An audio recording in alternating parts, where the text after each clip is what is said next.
Hello everyone, welcome to Big Bang Tutorials. In this lecture, we will see about the 1 month strategy for NEET 2021. तो आप ये शुरू कैसे करोगे? वो जो आप एग्ज़ाम में जो 3 आवर्स का टाइम देने वाले हो ना, that is very very important. तो आप कुछ ना कुछ अपनी एक स्ट्रेटेजी बना के जाओगे, right? And that 3 hours should be your perfect strategic war time. ये एग्ज़ाम वॉर से कम नहीं है. You got a dream, you should protect it. You have to protect it, right? And वो ड्रीम को चेस कैसे करोगे? आप उसको कैच कैसे करोगे? आप उसको कैच करोगे प्रॉपर स्ट्रेटेजी बना के.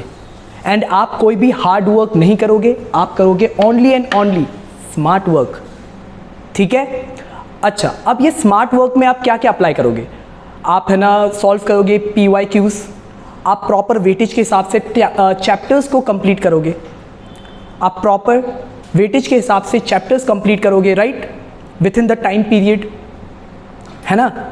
लेकिन उससे भी पहले पता है हमें किस चीज़ को, अच्छा उससे भी पहले हमको क्या करना है पता है? हमारे जो मन के अंदर जो डर है उससे हमें रिड ऑफ होना है. अब वो रिड ऑफ कैसे होगा? पहले तो ये समझो ये डर है किस चीज़ का. ये डर है आपके कंपटीशन का, कि आप कंपटीशन में लूज़ हो गए तो कितने सारे एस्पायरेंट्स आते हैं, मेरा ही सिलेक्शन क्यों होगा, राइट? तो इस चीज़ को हमें पहले तो दूर करना पड़ेगा. चलिए वो पहले दूर करते हैं हम, वो डर. ओके, अब हम समझते हैं कि ये जो आपका डर है वो एक्चुअली में है किस चीज़ का, है ना. तो उसको मैं अभी ना ट्री फॉर्म में समझाने की कोशिश करता हूँ आपको. देखो, एक्चुअली 15 लाख एस्पायरेंट्स रजिस्टर तो करते हैं, राइट, और उसमें से 40% लगभग का सिलेक्शन होता है ना.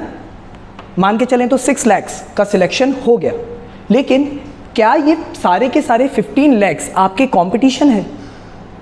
नहीं, ऐसा नहीं है. अब देखो मैं ये चीज़ क्यों कह रहा हूँ.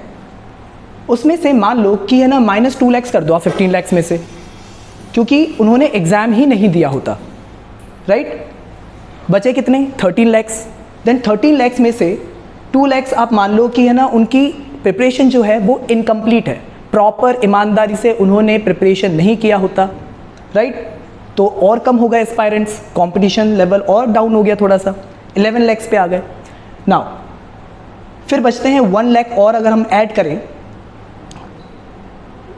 ओके, तो बचे 11 लाख, राइट. नाउ उसमें से भी 1 लाख अगर आप मान लो कि वो एग्ज़ाम इसलिए दे रहे हैं पीयर प्रेशर में आके, कि उनके पेरेंट्स ने बोल दिया कि शर्मा जी का लड़का कर रहा है तो तुम भी कर लो, ठीक है, ये सारी चीज़ें. अल्टीमेटली बचते हैं 10 लाख. उसमें से भी कुछ मिसलीनियस रीजंस एस्पायरेंट्स के पास होते हैं कि उन्हें MBBS करना ही नहीं है, उन्हें हायर एजुकेशन के लिए जाना है, such as IAS IPS government services में अपना योगदान देना है, राइट. तो बच गए 10 लाख. अपन ये मान सकते हैं 9 to 10 लाख एस्पायरेंट्स आपके एक्चुअल कंपटीशन होते हैं. अब देखो, कहाँ आप सोच रहे थे कि 15 लाख जनता से मेरा कंपटीशन है, बट वो एक्चुअली में क्या है? आपके सिर्फ 9 to 10 लाख एस्पायरेंट्स से आपका कंपटीशन है ना. एंड कितने सिलेक्ट हो रहे हैं? 6 लाख आउट ऑफ 15 लाख. हम स्टार्टिंग में बात कर रहे थे. इसका मतलब कि 100 में से 60 पीपल का सिलेक्शन होगा, या इसे अपन ले सकते हैं अराउंड 65. मतलब आउट ऑफ 100 60 to 65 एस्पायरेंट्स का सिलेक्शन हो सकता है. 40 या 35 एस्पायरेंट्स नॉन सिलेक्टेड में आएंगे, है ना. इसका मतलब out of 100 60 to 65 aspirants will be selected via NEET.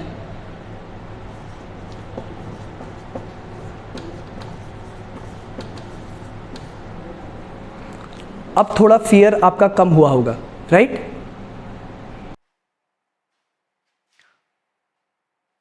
Okay, अब आपकी एक स्मार्ट स्ट्रेटेजी आपके स्मार्ट स्टडी के लिए कैसी होनी चाहिए?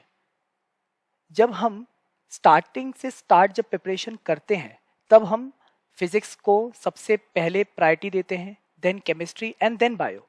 लेकिन अब हमारे पास इतना टाइम नहीं है, हमारे पास बहुत ही लिमिटेड टाइम है. तो इसलिए हम हमारा सबसे scoring subject that is biology, then chemistry and then physics. इस सीक्वेंस में हम उसको प्रायोरिटी देंगे।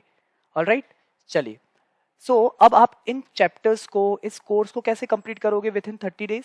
आप सबसे पहले तो वेटेज वाइज चैप्टर रिवीजन करोगे and strictly from NCERT. Then you will go through your short या फिर hand written notes.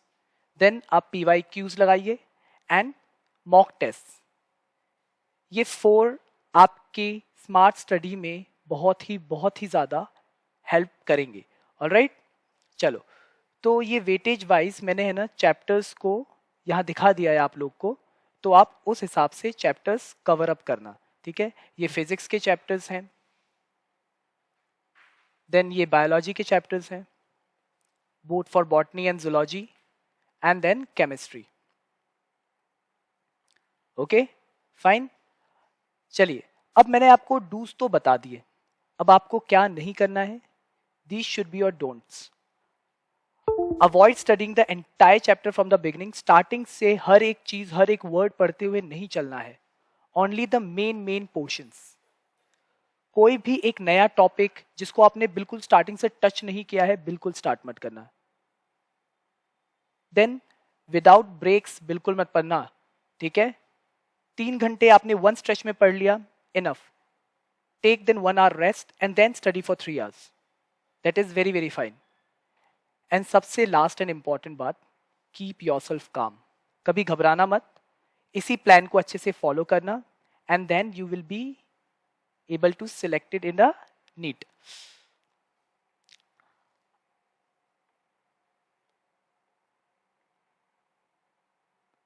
So the last point is, and very important point, that keep yourself calm. कभी भी घबराना मत, इसी plan को follow करना अच्छे से, ठीक है। So that's it, and all the best for your NEET exam. Selection पक्का है तुम लोग का।